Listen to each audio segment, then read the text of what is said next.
आज आपण हदगाव शहरातील मुस्लिम बांधवांनी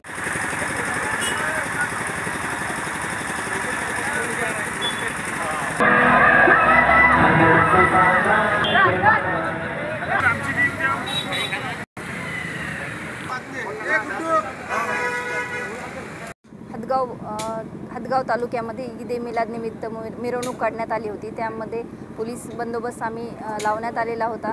ईद-ए मिलादची मिरवणूक एकदम शांततेत पार पडली। सर्व मुस्लिम बांधवांनी खूप मोठ्या प्रमाणात यामध्ये सहभाग नोंदवला। लहान मुलांनी विशेषतः खूप मोठ्या प्रमाणात यात सहभाग नोंदवलेला आहे आणि ही मिरवणूक म्हणजे वेळेपेक्षा आतच संपलेली आहे आणि त्यांनी खूप शिस्तीने मिरवणूक काढलेली आहे। त्यासाठी सर्व मुस्लिम बांधवांचे खूप खूप अभिनंदन, आभार, धन्यवाद। अशीच शांतता आणि संयम आपण बाळगावा आणि येणारे सण आपण असे शांततेत पार पाडावे यासाठी मुस्लिम बांधवांना सर्वांना शुभेच्छा।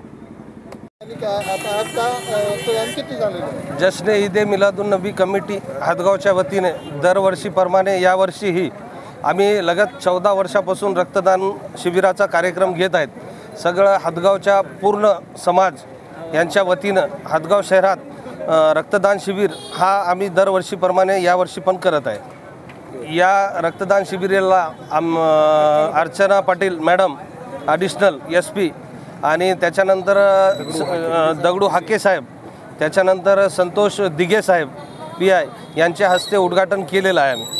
आणि आत्तापर्यंत समजा 2 वाजून राहिलेत, आत्ता 35 रक्तदात्यानं रक्तदान केलेलं आहे आणि दरवर्षी समजा हे 14वं वर्ष आहे आमचा।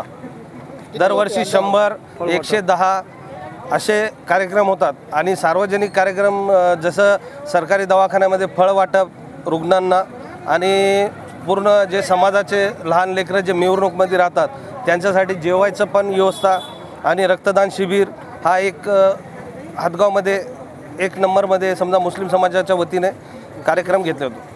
DJ मुक्त आम्ही हदगाव शहरात आज नाही तर लगत 5 वर्षापासून DJ मुक्तीचा कार्यक्रम घेतलेला आहे। एक शांततेचा रॅली म्हणून जशी 26 जानेवारी 15 ऑगस्टप्रमाणे आमची रॅली राहते त्याचप्रमाणे एकदम नंबर 1 मध्ये कार्यक्रम आहे DJ मुक्त कार्यक्रम हदगाव शहरामध्ये। नोंदी सापडल्यात त्यांना सुद्धा OBC प्रमाणपत्र मिळू शकते, काय वाटते आपल्याला? जसे आमचे जरांगे पाटील यांनी उपोषण जो केला होता मराठी समाजासाठी त्यांचे बी आम्ही खूप आभार मानतो। त्यानं मुस्लिम समाजाबद्दल सांगलं आहेत की बा जसं हैदराबाद गॅजेटमध्ये जे मुस्लिमाचे कुणबी प्रमाणपत्र निघालेले आहेत त्यांना बी मुस्लिममध्ये OBC मध्ये समाविष्ट करून घ्यावे ही नम्र विनंती सरकारला।